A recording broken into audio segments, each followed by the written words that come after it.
गुरुर्ब्रह्मा गुरुर्विष्णु गुरुर्देवो महेश्वरः। गुरुः साक्षात् परब्रह्म तस्मै श्री गुरुवे नमः। नीलाम्बुदश्यामलकोमलङ्गम् सीतासमारोपितवामभागम् बाणो महाकायकटारुचापम् नमामि रामं रघुवंशनाथम्। श्री सद्गुरुदेव भगवान की जय। श्री रामचंद्र भगवान की जय। पूज्य कुमुदबेन पजवानी द्वारा गुरुदेव के प्रवचनों में से संकलन की हुई 5वें भाग सद्गुरु सन्निधि में से पठन हो रहा है। आज का विषय है आत्म तत्व का चिंतन बना रहे तो ही जागृति। आज इसमें मेरा भी एक भ्रम टूट गया। सर्वप्रथम जबरदस्त भ्रांति यही है कि हम अपने को जागृत अर्थात आगे बढ़े हैं या तो सिद्ध हो गए हैं ऐसा समझ बैठे हैं। सही सही निरीक्षण करके सही पता लगाओ, क्या सचमुच जगे हुए हो? जो जागृत होता है उसी को कहा गया है उत्तिष्ठ जाग्रतः। मैं भी यही भ्रम था कि सोए हुए को भी भगवान कहते कि उठो और जागो, लेकिन उत्तिष्ठ जागृत, जो जागृत है उन्हीं को भगवान उत्तिष्ठ कह के संबोधन करते हैं। अपने असत्यों में से बाहर निकलना ये प्रथम जागृति है। अशुभ विचार, भावना या क्रिया कर्म से विमुक्त होना अर्थात उनका त्याग करना चाहिए। सत्य के लिए जागृत हो जाना चाहिए। सत्य की ठोस भूमिका मिलने पर ही आध्यात्मिकता उद्भव हो सकती है। भौतिक सामग्रियां बढ़ाने से सुख बढ़ता है, यह भ्रांति है। आज एक वस्तु है, कल नए आविष्कार बाहर आएंगे तो वो वस्तु जो सुखदाई लगती थी वही अब पुरानी लगती है, दुखदाई हो गई है। अब तो नया आविष्कार लेंगे, फिर कुछ काल के बाद वह भी पुराना लगेगा। तो यह सुख नहीं है। भौतिक साधनों के बढ़ाने में सुख बढ़ेगा, यह भ्रम है। जितनी जरूरतें कम होती है उतना ही अधिक सुख बढ़ता है। भौतिक साधनों को मर्यादा में रखने से सुख स्थिर रहता है और तब शांति रहती है। कामनाओं के बंधन में से मुक्त किस प्रकार हो सकते हैं? जागृति के साथ पुरुषार्थ से इंद्रियों के आहार बंद करना और इंद्रियों के साथ एक रूप नहीं होना, आत्म तत्व का चिंतन बना रहे तो ही जागृति रह सकती है और स्वरूप लक्ष्य रहे। जागृति के लिए अनुभवियों का नित्य सत्संग करें। क्रिया कर्म तो होते ही रहेंगे, परंतु इनमें अपनत्व का भाव आना नहीं चाहिए। ऐसी युक्ति बिना जाने अंतःकरण ही और इंद्रियों से अलग हो नहीं सकते, अर्थात इसके लिए निश्चयात्मक विचार ही चाहिए और वही आत्मा की शक्ति है। नित्य सत्संग से प्राप्त समझ के अनुसार आचरण करने से देहाभिमान, अहंकार, वासना, आकांक्षा, स्वार्थ व जगत के प्रति आकर्षण इत्यादि का नाश होता है। भीतर में ईश्वर है, शक्ति है, आत्मा शक्ति। उसी के साथ एक रूप होकर और जीवन बिताओ, उसी के गाढ़ संपर्क में रहना अर्थात निरीक्षण करना, अपना भीतरी रूप देखना, अपने मन के भाव, इच्छाओं का निरसन करना, उच्च ध्येय की तीव्र आसक्ति और अटूट निष्ठा, यह तो आत्म जागृति के प्रत्यक्ष चिन्ह है। क्या तुम अपने को साधक समझ रहे हो? यदि हाँ, तो खूब सोचो। साधक हो तो साधक को सर्वप्रथम अपने अहम को पतला करना, यही अनिवार्य पुरुषार्थ है। पश्चात पतले अहम के द्रव में अपने आप को संपूर्णतया गला देना, बस यही है साधना। कितनी सरल और कम से कम शब्दों में कह दिया, बस ना। वर्तमान के भविष्य की चिंता केवल मनुष्य करता है। क्यों? विविध प्रकार की चिंताएं, कल्पनाएं, अरमान और भय क्यों? चिंता करने की शोध मनुष्य ने की है। सही बात यही है कि मनुष्य को चिंता नहीं, परंतु योग्य पुरुषार्थ और योग्य आचरण करना चाहिए। चिंता करने से कार्य शक्ति और विचार शक्ति का ह्रास हो जाता है। परिणाम में ज्यादा विकट परिस्थिति उपस्थित तुम स्वयं कर देते हो।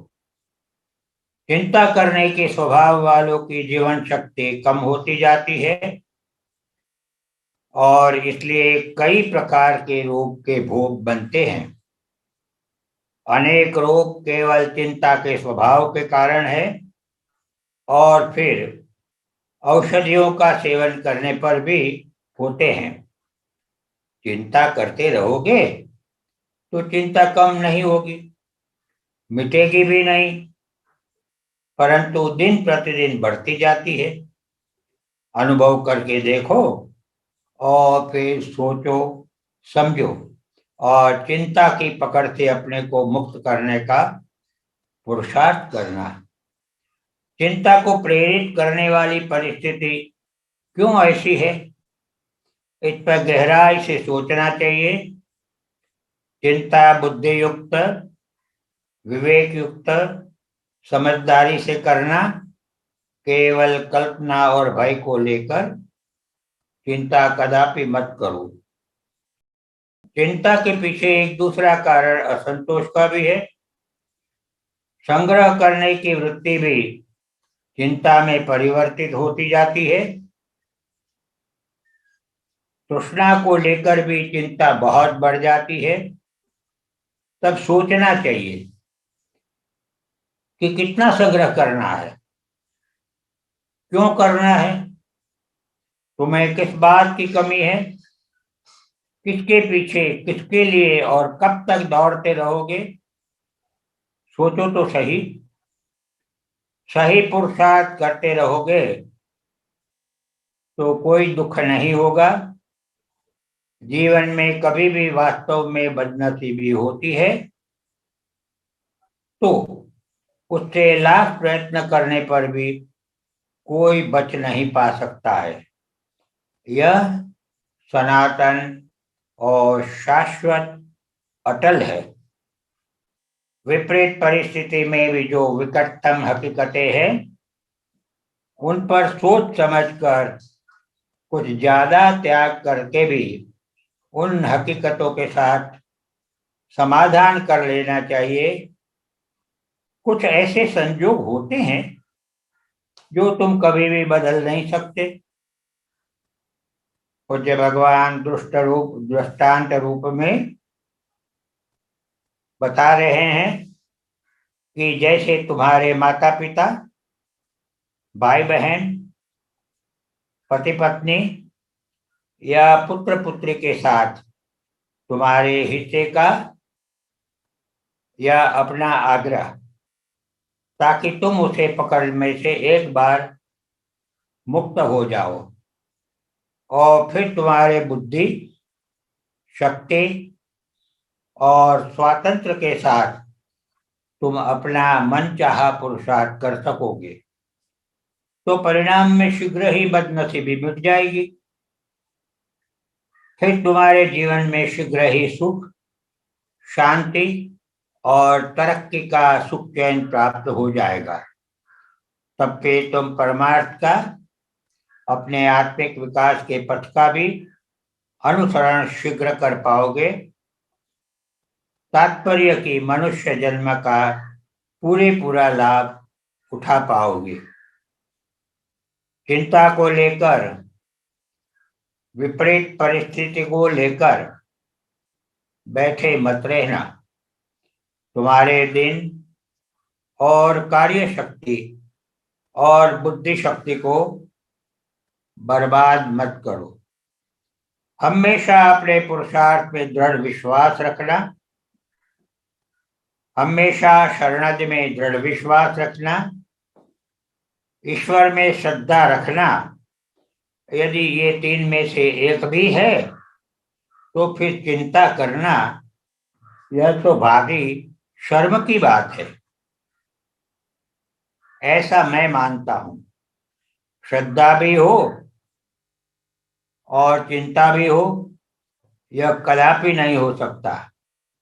जैसे एक म्यान में दो तलवार कदापि नहीं रह पाती। श्रद्धा तो एक बड़ा भारी संबल है, जबरदस्त आधार है। जीवन में आधार होना अनिवार्य है।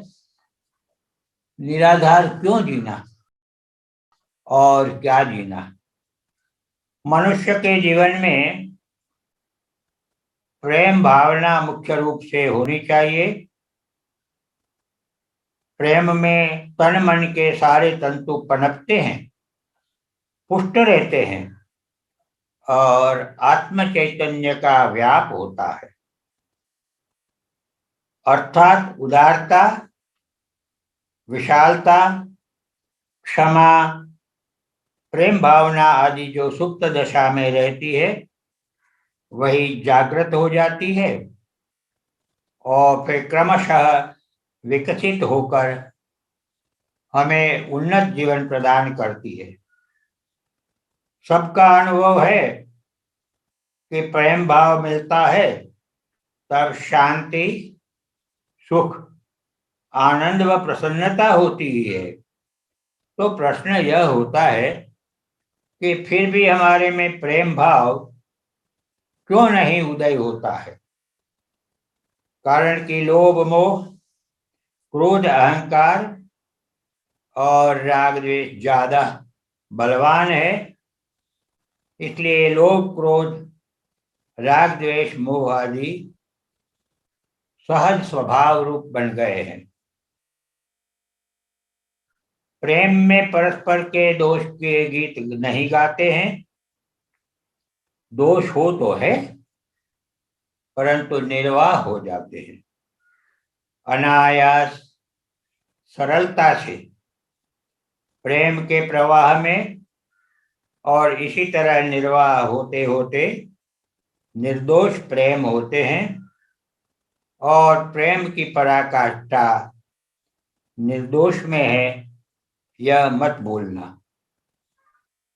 प्रेम में पराधीनता नहीं हो सकती। पराधीनता तो वासना से हो जाती है। इसलिए विरह प्रेम का ही रूप है। विरह से प्रेम का प्रागट्य होता है। इसलिए विरह से प्रेम सतत प्रस्फुटित होता रहता है। प्रेम का तंतु अदृश्य होने पर भी अटूट और शाश्वत होता है। तब विरह का रूप अमूर्त योग में परिवर्तित हो जाता है। विरह मिट जाता है। सदा सर्वदा मिलन का योग होता है। तब प्रेम की परख, प्रेम की अनुभूति सहज हो जाती है। कम नसीबी हम हमारे पुरुषार्थ के अभाव को ही निष्फलता समझ लेते हैं। वेद वचन है, आत्मा सत्य काम है, सत्य संकल्प है, अर्थात हम जो चाहे सो करने में समर्थ है। शर्त यही कि हम उसके लिए प्रयत्न और पुरुषार्थ करें। फक्त चाहते रहने से कुछ भी प्राप्त नहीं होगा, ये निश्चित है। इसलिए श्रद्धा और पुरुषार्थ को बनाए रखना, अर्थात प्रयत्न में त्रुटि नहीं आने देना। विचार करते रहोगे कि ऐसा भारी कार्य मैं कैसे कर पाऊंगा, तो तुम्हारा पूरा समय और पूरा जीवन इस विचार में ही बीत जाएगा। और संभव है कि अगले जन्मों में भी केवल तर्क करते रहोगे। जो करना चाहते हो उसके लिए कार्य करना शुरू करो। उस तरफ के मार्ग पर चलना शुरू कर दो। आगे आगे और रास्ते भी अपने आप खुलते जाएंगे।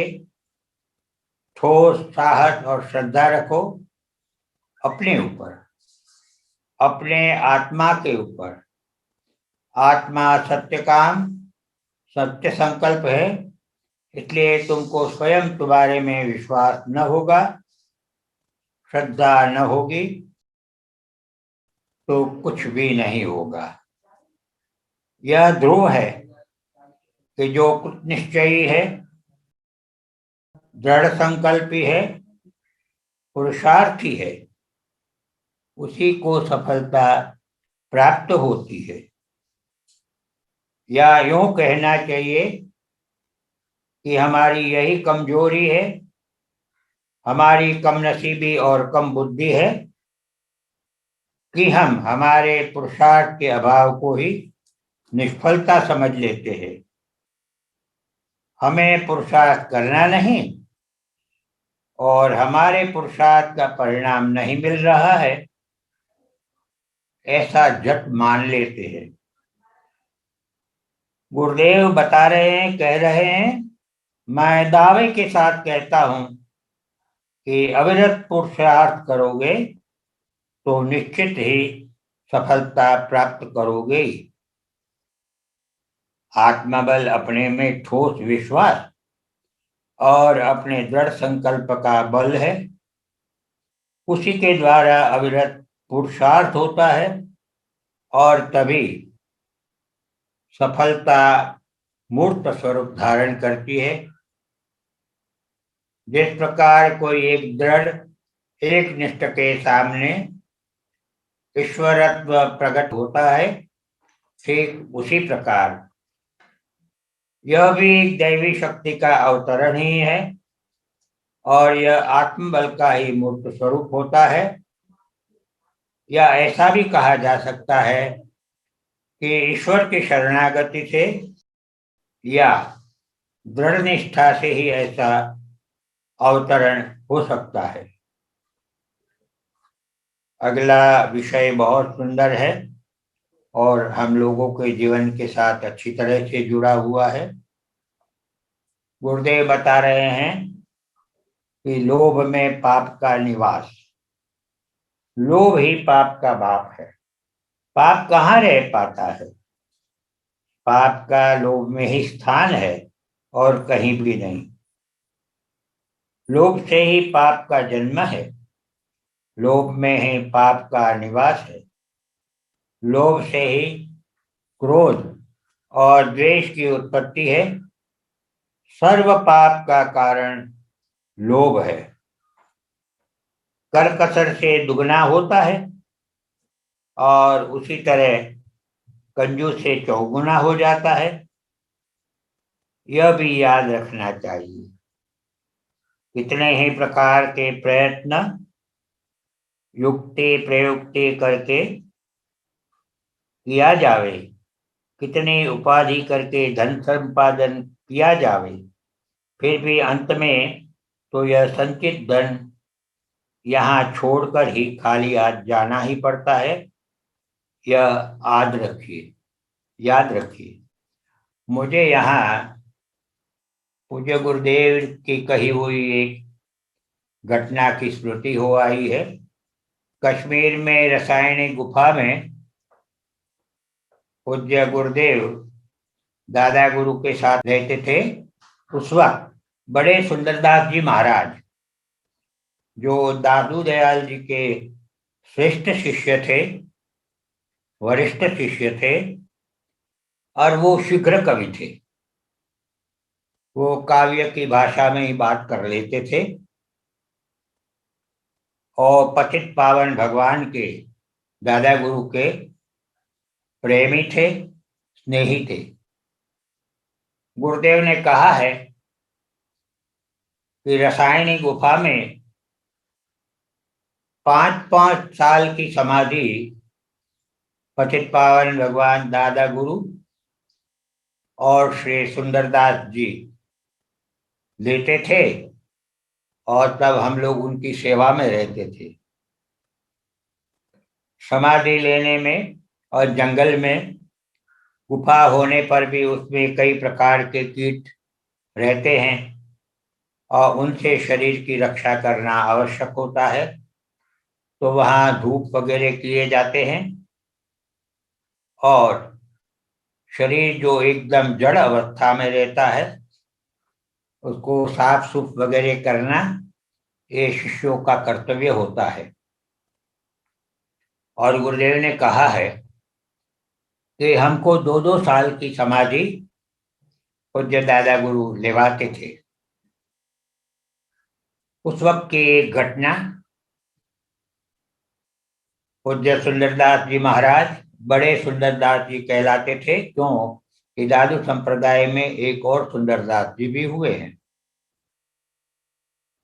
उनका एक कवित्व, कविता, छंद मुझे याद रह गया है। गुरुदेव प्रवचन में बोलते थे और ये लोभ और तृष्णा के बारे में बराबर फिट बैठता है। तो मैं अपना लोभ संवरण नहीं कर पा रहा हूं उसको बोलने में। जो 10-20-50 भये शत, होय हजार तो लाख मांगेगी। कोटि अरब खरब भये, पृथ्वीपति होने की चाह जगेगी। स्वर्ग पताल को राज मिले, तृष्णा तब भी तू नाही अघेगी। सुंदर एक संतोष बिना शठ, तेरी तो भूख कभू न भगेगी। तो लोभ है वो साधारण रूप में काम क्रोध लोभ, ये हमारे बड़े शत्रु है। और उसमें लोभ जो है वो सबसे बड़ा शत्रु है, क्योंकि हमारी इच्छित वस्तु प्राप्त नहीं होती है तो बराबर ही हमें क्रोध हो जाता है, और इच्छित वस्तु प्राप्त होने पर और आगे प्राप्त करने की कामना और इच्छा प्रकट हो जाती है। इसीलिए हमारे यहाँ बोलचाल की भाषा में लोभ को पाप का बाप कहा गया है। करकसर से दुगना होता है, उसी तरह से कंजूसी से चौगुना हो जाता है। यह भी याद रखना चाहिए। कितने ही प्रकार के प्रयत्न युक्ति प्रयुक्ति करके किया जावे, कितनी उपाधि करके धन संपादन किया जावे, फिर भी अंत में तो यह संचित धन यहाँ छोड़कर ही खाली हाथ जाना पड़ता है। यह याद रखना चाहिए। जिस प्रकार मूर्ख मित्र से बुद्धिमान शत्रु अच्छा है, उसी प्रकार मूर्ख नादान संपत्ति से तो भली दरिद्रता कई गुना श्रेष्ठ है। संपत्ति का इतना अच्छा सदुपयोग करो जिससे कि दुखों का होना असंभव हो जाए। तुमसे हो सके बन पावे इतना धन संग्रह करो, परंतु नीति के अनुकूल प्रामाणिकता से उद्यम करके और प्राप्त करो। असत्य, अन्याय व अनीति से औरों को ठगना यह अपने को ही ठगना है। सत्य व नीति से विमुख कभी मत हो जा। अन्याय अनीति से प्राप्त की हुई संपत्ति के साथ मूल संपत्ति का भी नाश हो जाता है। यह स्मरण में रखना। नीति से चलने वालों के लिए और विवेक से व्यवहार करने वालों के लिए प्रारंभ में कुछ मुसीबत शायद आ जावे, परंतु आखिर में तो नीति और विवेक यशस्वी होते ही है। कुछ प्रश्नोत्तरी है। अंधा कौन है? वह जो बुरे काम करता है। बहरा कौन? वह जो अपने कान अच्छी बातें सुनने के लिए ही लगाता नहीं है। गूंगा कौन है? जो मौके पर सही या अच्छी बातें करने का आदी न हो। दान क्या? जो बिना मांगे दिया जावे। मित्र कौन? जो पाप करने से रोके। नशीली वस्तु के समान भ्रांत करने वाली क्या चीज है? आसक्ति। निर्भयता कब आती है? अनासक्ति से। ऐश्वर्यवान कौन रहेगा? भक्ति सहित जो प्रभु सेवा में रत रहेगा। सद्गुणों का नाश करता कौन? लोभ।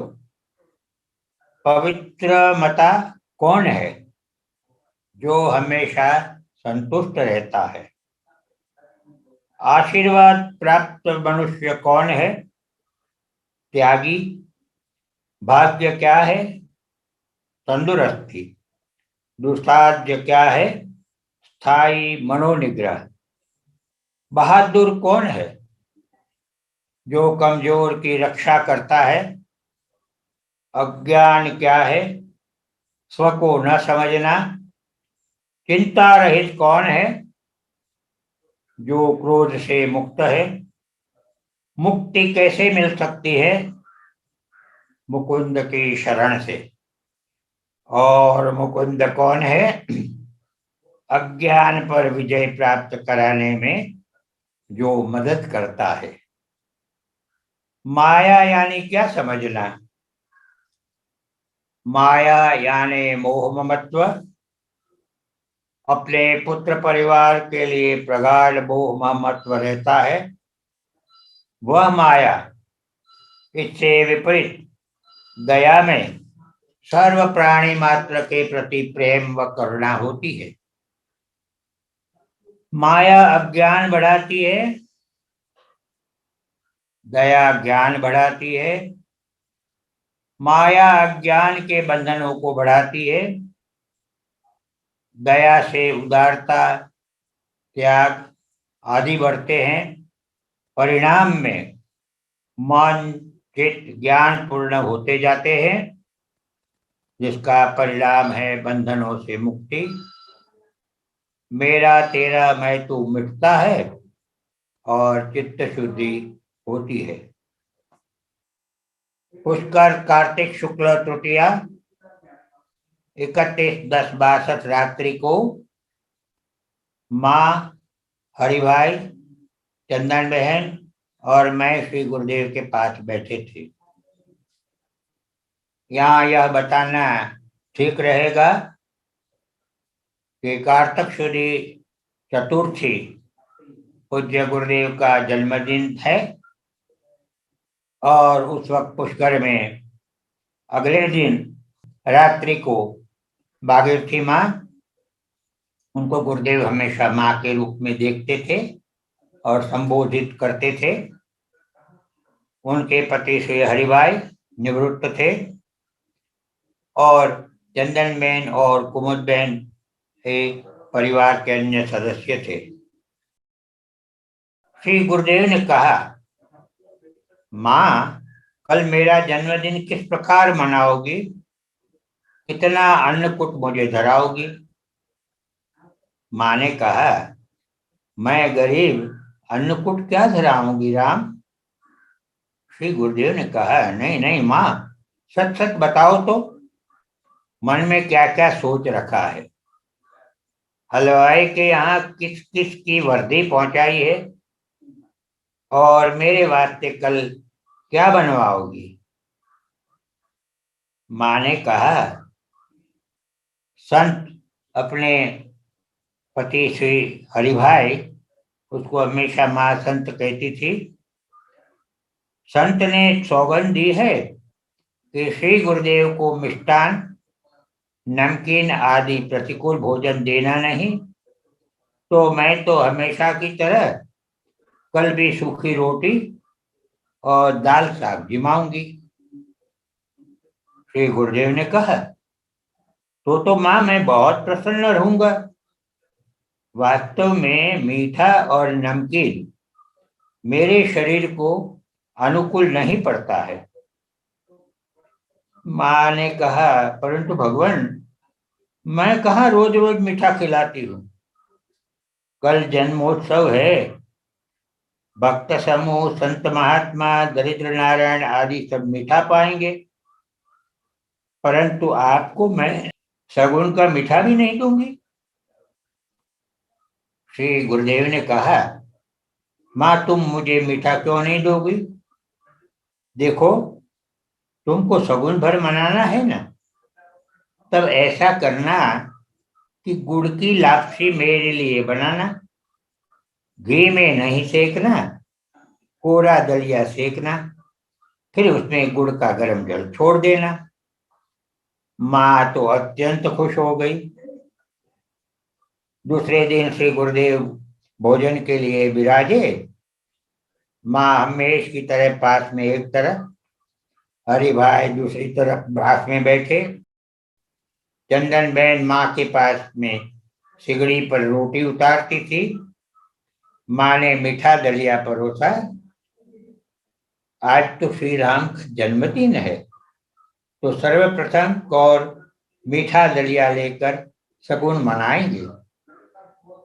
श्री गुरुदेव ने माँ के भावना की पूर्ति के लिए प्रेम पूर्वक पूर्ति की। मीठा दलिया ही सर्वप्रथम मुंह में रखा और फिर खूब खिलखिलाकर हंस उठे। माँ ने कहा, भगवान आप क्यों हंस रहे हैं? मैं तो अनपढ़ गवार हूँ, मुझे जैसा आता है वैसा बनाती हूँ। गुरुदेव ने कहा, ना ना माँ, दलिया तो बहुत अच्छा बना है, मुझे बहुत पसंद पड़ा है, परंतु एक बाल स्मृति ने मुझे हंसा दिया। माँ ने कहा, पूछा, भगवान हमें बताइए वह स्मृति किस बात की है? श्री गुरुदेव ने कहा, मेरी आई की स्मृति है।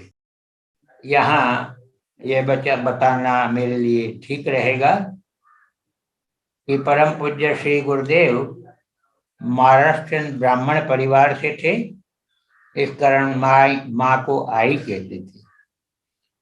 गुरुदेव ने कहा, मेरी आई की स्मृति है, तुम बुरा तो नहीं मान जाओगी ना माँ?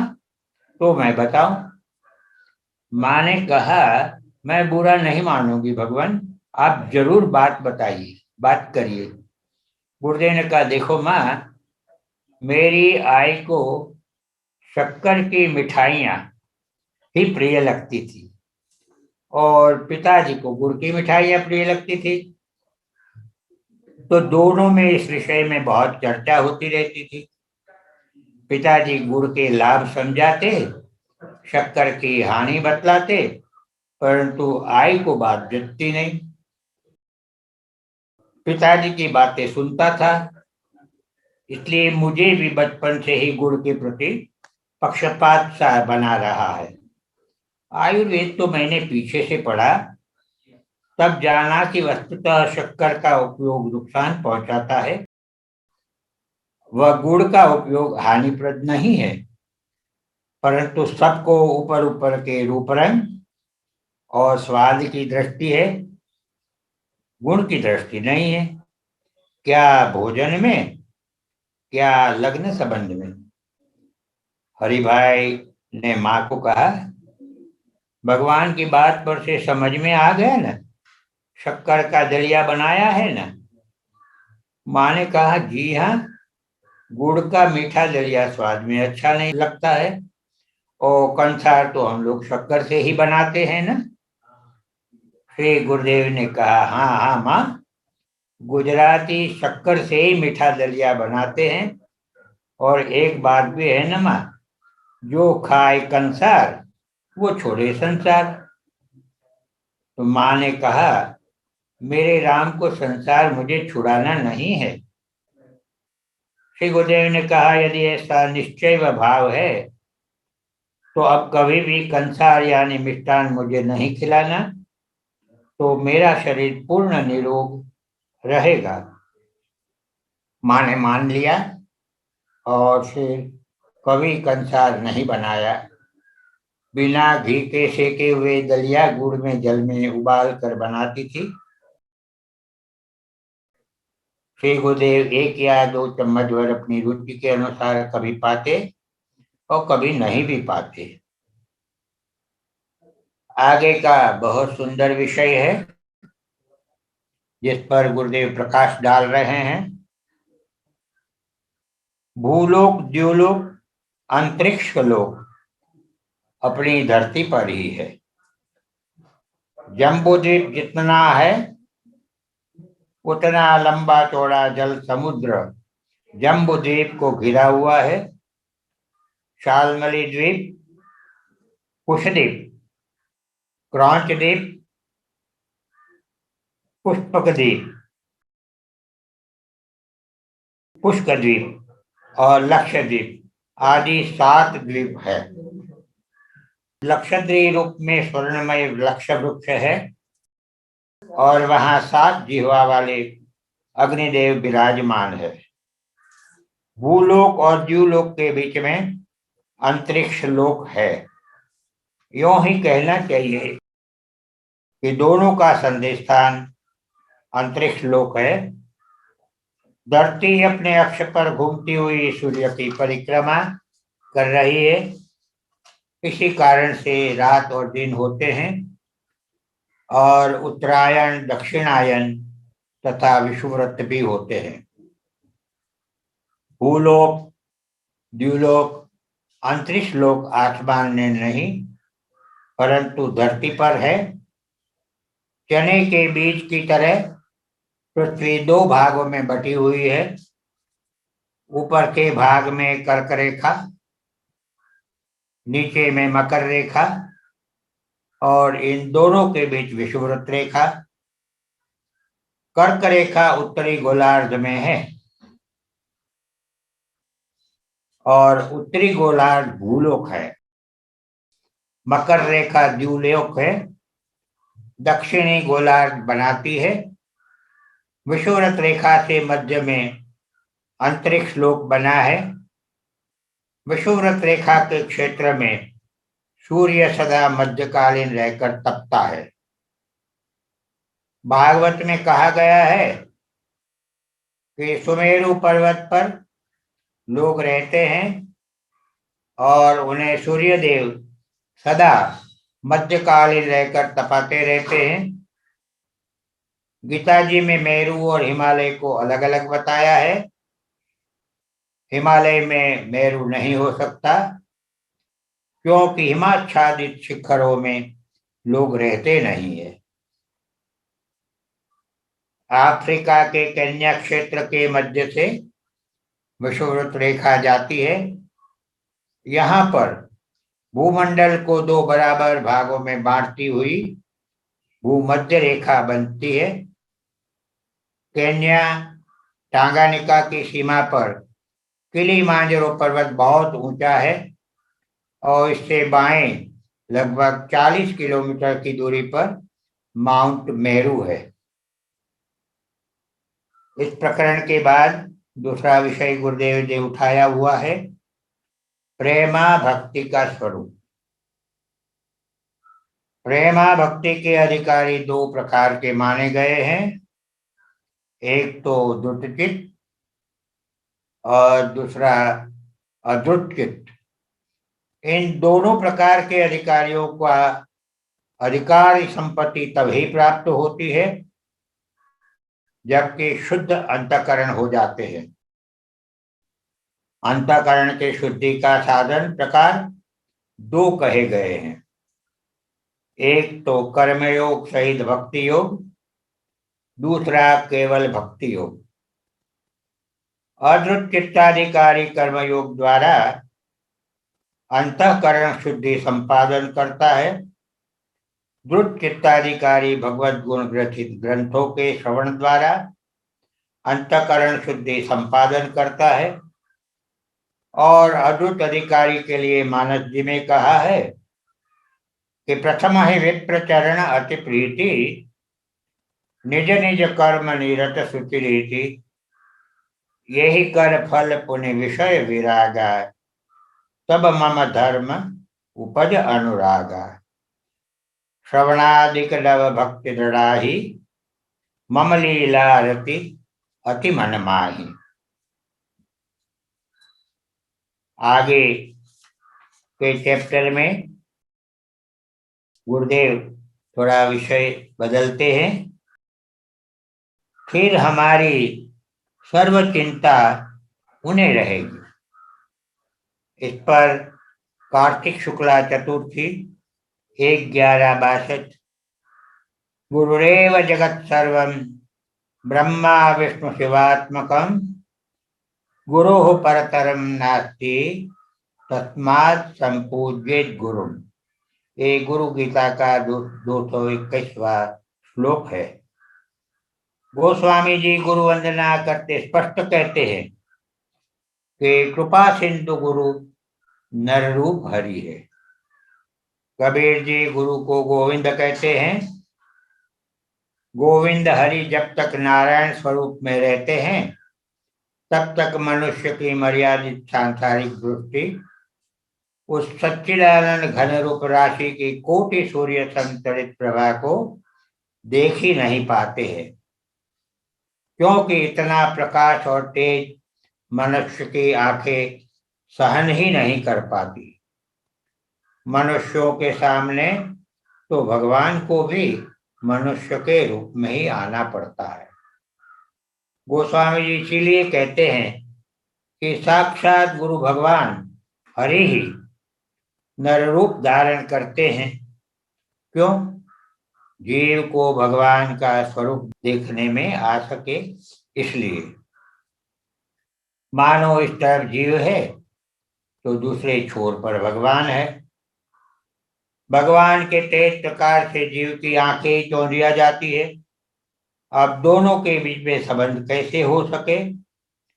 तो स्वयं श्री हरि करुणा करके नारायण में से नर रूप धारण कर श्री गुरु के स्वरूप में स्वयं श्री हरि ही जीव के पास पहुंचते हैं। इस प्रकार श्री गुरु के स्वरूप धारण करके भगवान अपने तक पहुंचने का मार्ग जीवों के लिए सुगम बना देते हैं। बिना गुरु के माध्यम भी भगवान की प्राप्ति कर सकते हैं, लेकिन इसमें सत्य, नीति, अहिंसा पर असाधारण श्रद्धा, लगन तथा निष्ठा होनी चाहिए और मानवता का सांगोपांग आचरण द्वारा सम्यक निर्वाह होना चाहिए। दैवी संपत्ति की निष्ठा और लगन द्वारा वह बराबर आत्मोन्नति प्राप्त करेंगे। साधारण बहुसंख्यक जन समूह के लिए तो गुरु के द्वारा ही भगवान के मार्ग पर अग्रह होना सुलभ पड़ता है। अनजान लंबे मार्ग अकेले ही यात्रा प्रारंभ करने में ज्यादा कष्ट और परिश्रम उठाने पड़ते हैं। श्री गुरु के आश्रम पहुंच जाने में श्री गुरु उस मार्ग को सरलता से कैसे पार करना यह दिग्दर्शित करते हैं और मार्ग में कहाँ और कब कैसे कैसे अवरोध आते हैं वह भी गुरुदेव को ज्ञात होता है और इन अवरोधों से शिष्य की रक्षा गुरुदेव करते हैं। गुरुदेव मार्गदर्शक तो है ही, रक्षक भी है। शिष्य को गुरु में पूर्ण विश्वास, पूर्ण निष्ठा भर होनी चाहिए, तो बाकी सब गुरुदेव संभाल लेते हैं। गुरुदेव की शक्ति में, कृपा में अटूट हार्दिक श्रद्धा हो कि मेरे श्री गुरुदेव सर्व समर्थ हैं और सर्व मनोरथों को पूर्ण काम करने वाले साक्षात कल्पतरु है।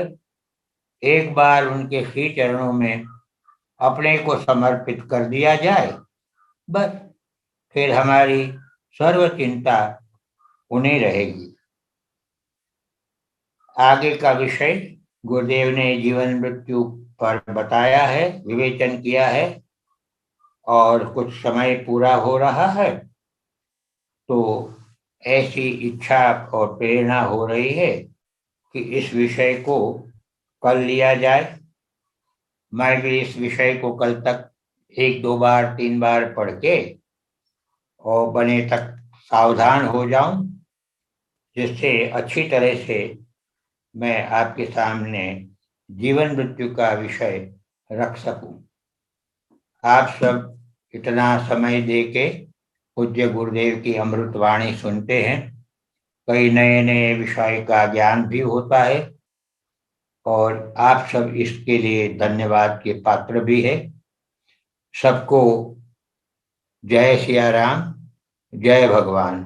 आप सोचेंगे जय भगवान कहते हैं, गुरुदेव के शिष्य परिवार में जय भगवान कह के और एक दूसरों का आदर सम्मान किया जाता है। इसलिए सारे गुरु भाई करीबन आपस में जय भगवान का नामोच्चारण करते हैं। सबको बड़े प्रेम से और भक्ति भाव से प्रणाम करते हुए मैं जय भगवान कहता हूँ।